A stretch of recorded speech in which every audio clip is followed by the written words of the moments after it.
एक सोहर जो उन्होंने गाया हुआ है वो मैं गाने का प्रयास करूँगी। वैसे स्कूल से आने के बाद तुरंत ही भाग भाग के आना थोड़ा हेक्टिक हो जाता है, लेकिन फिर भी पूरा प्रयास करूँगी कि अच्छा करने का।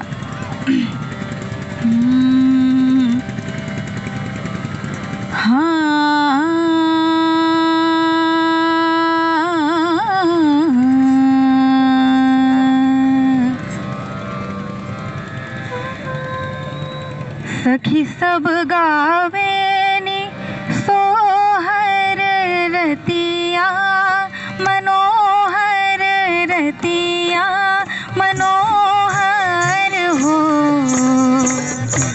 सखी सब गावेनी सोहर रतिया, मनोहर रतिया मनोहर हो।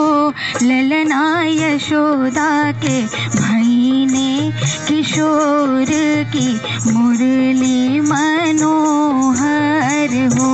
ललना यशोदा के भाई ने किशोर की मुरली मनोहर हो।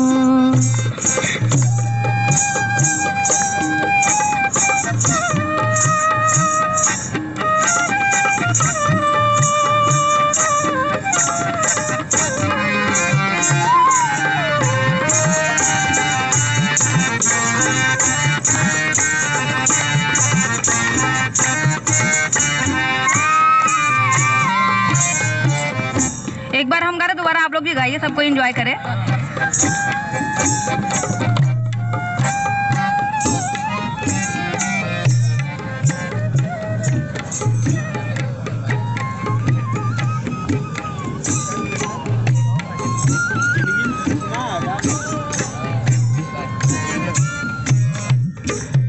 पंडित आइले दुआरिया बिचारे, सगुनिया बिचारे सगुनिया नु हो।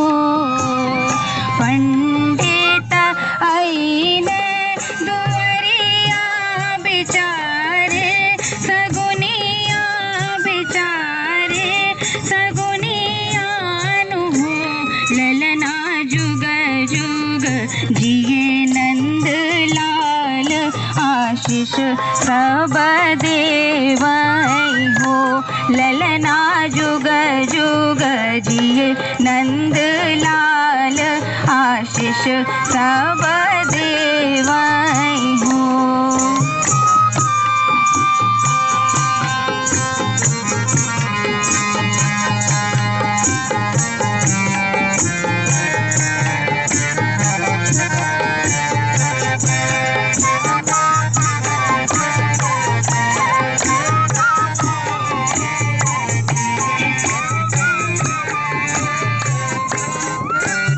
कोई लूटावे धेनु गैया त कोई रुपैया त कोई रुपैया नु हो।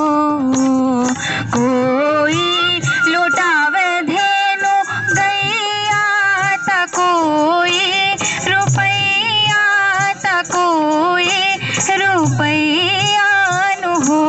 ललना कोई लूटावेला मोहर रतिया मनोहर हो। ललना कोई लूटावेला मोहर रतिया मनोहर हो।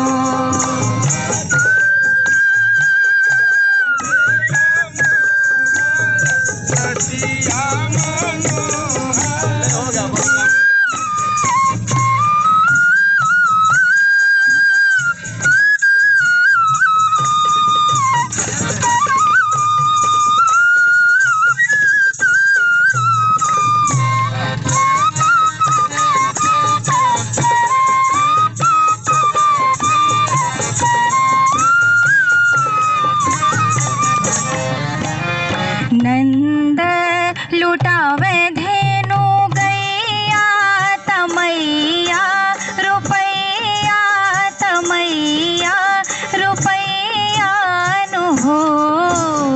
नंद लुटावे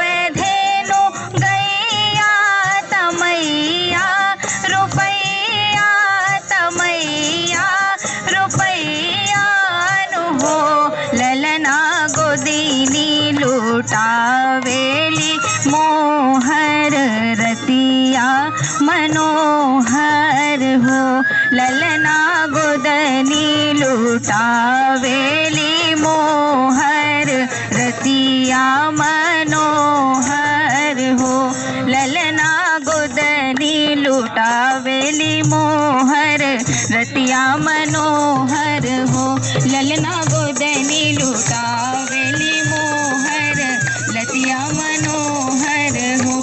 सखी सब गावे नि सोहर रतिया मनोहर रतिया मनोहर हो। सखी सब गावे नि सोहर रतिया मनोहर रतिया मनोहर हो।